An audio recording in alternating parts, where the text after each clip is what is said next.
Hey guys, welcome back to World of Tanks with the Captain, and I'm driving out in my Tier VIII Heavy tank, British, Caernarvon. I pretty much think this tank is pretty great. It has certain deficiencies, but overall it's pretty strong. I'm on Fisherman's Bay, and my team is really bad, and there's not much I can do about it. I put 2 shots in that IS, and I am then going to drive over to just about the 0 line and take out this T-34. Now the Caernarvon's not blessed with a whole ton of speed. It again is slower than the IS-3 for obvious reasons. The gun's fantastic, the aim time is fantastic. For the most part, this gun jives with my playstyle pretty well. So unfortunately for me, it wasn't me that set him on fire. But I was a bit of a dick and I took away his last 60 amount of fire damage on that. But the rest of the team were pretty stupid. And considering we had a Tier 5 KV-1 on our team, yeah, you can kind of guess how this one's probably going to go. But at this point, we were actually winning, which was amazing. So I've got a shot at the FV304, but now he's going to maneuver and get out of the way, so I pretty much just have to give up on that. But I do have a shot at the IS-6, so I'm going to take that. But I'm getting shot at by, I don't know, Tiger Tank or something in the middle. So put another one to the IS-6, and his armor's not looking so strong anymore. So I'm going to side scrape out, and I get to shoot out a rock. Not very profitable. So it's at this point where I'm hoping that my team that are all camping in the middle of the ridge there will go back and protect the Cap. But that would be if my team was intelligent. Considering I'm like the second farthest tank down here, you'd hope that the rest of the team would be like, okay, I see tank destroyers up there. They're killing our tank destroyers. Maybe we should go back. And they just keep plowing forward. I'm like pointing at them and clicking, go over there. Like now, at like the 10-minute mark. And you see the T-44 decided to just drive into the open, because that's the thing you should do when you know there's a whole bunch of tank destroyers hiding in the bushes on the other side of the, the clearing. So the World of Tanks IQ is just about 35 for this game.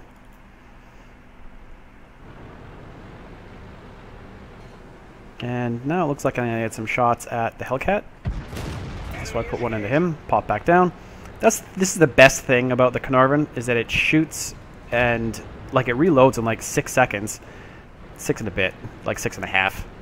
And then your aim time is like next to nothing, because your aiming reticle isn't very big in the first place.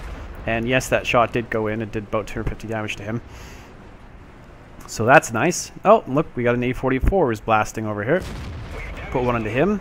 That was saying goodbye to his engine, which typically happens in the A44 because it's a pile of crap. I hate the A44. Some people love it, not me. So I'm taking a couple hits, but I can see that my team is dying at this point, so I just decided to take some chances. So I put one into him, he gets tracked, and say goodnight. Bye-bye. So it's at this point where I'm like, God damn it. Not very happy about this, because I asked those guys to go back, and instead of going back and at least spotting these guys, like, they just decided to be complete idiots, not watch the map, not listen to chat. Hey, good job, KV-1S. Glad you're there to steal my kill. So we've got our KV-1 and our KV-1S master dunderheads. They're going to hang out back here, achieve absolutely nothing. And I tried to drive back. I don't even know why I bothered at this point. But it would have been nice. It would have been nice for sure to be able to pull this one out. But that wasn't really going to happen with the team IQ that I had. And it was extremely poor. The problem was I kept having tanks to shoot at when I was down where I was. So this probably should have been a win, but in the end it was a loss. And there was not much I could do about it. I ended up doing 3,000 damage, but in the end it wasn't enough to win. So that doesn't really mean anything. But I am coming away really liking the Caernarvon. It's a Tier 8 heavy tank that I think I will actually end up keeping. I've kept the Black Prince because against all odds, that tank was actually a lot of fun to drive for me as well. So I just assume that the Conqueror is going to be an awesomer version of this tank. But I've still got about 50,000 XP to go before I unlock that. But we'll jump into the next game, and hopefully it'll go better than this one.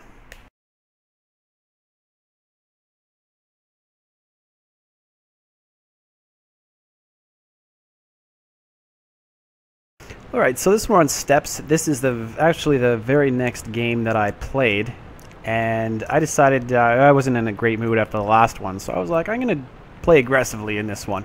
I'm going to try and push up to the next ridge that is over here and see what I can come up with. So I'm looking around, I'm not seeing too much, so I was like, hell, let's go for it. We've got some TDs camping in base, we've got a whole line of guys, including an M6, camping in the back. Why not push forward?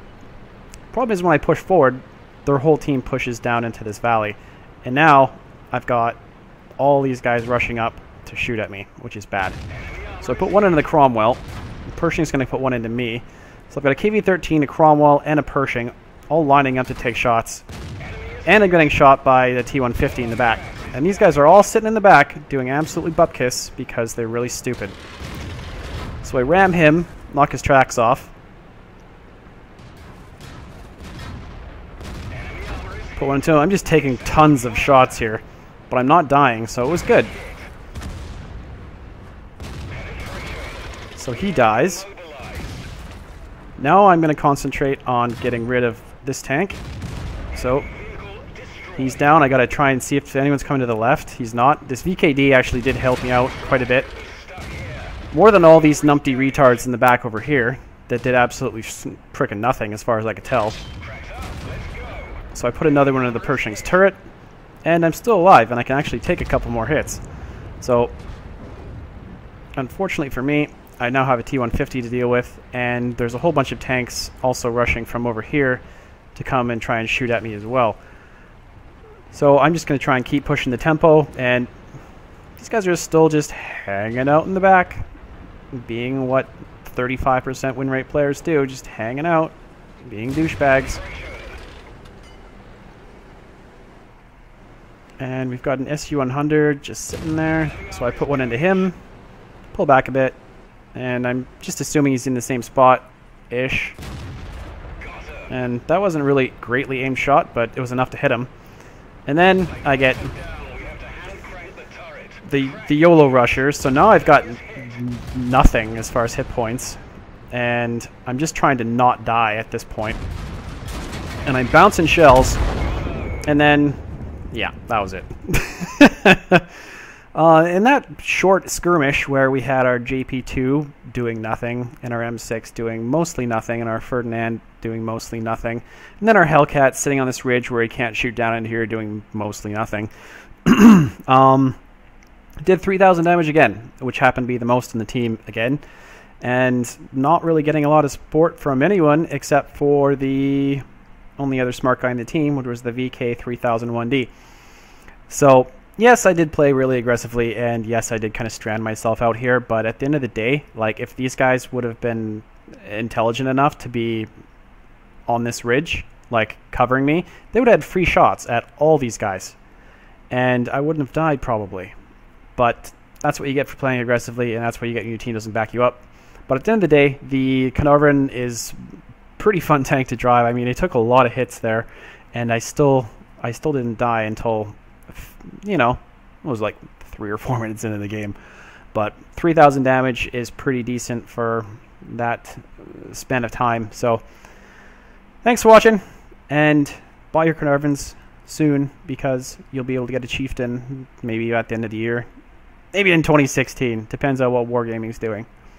Thanks for watching. I'll see you next time.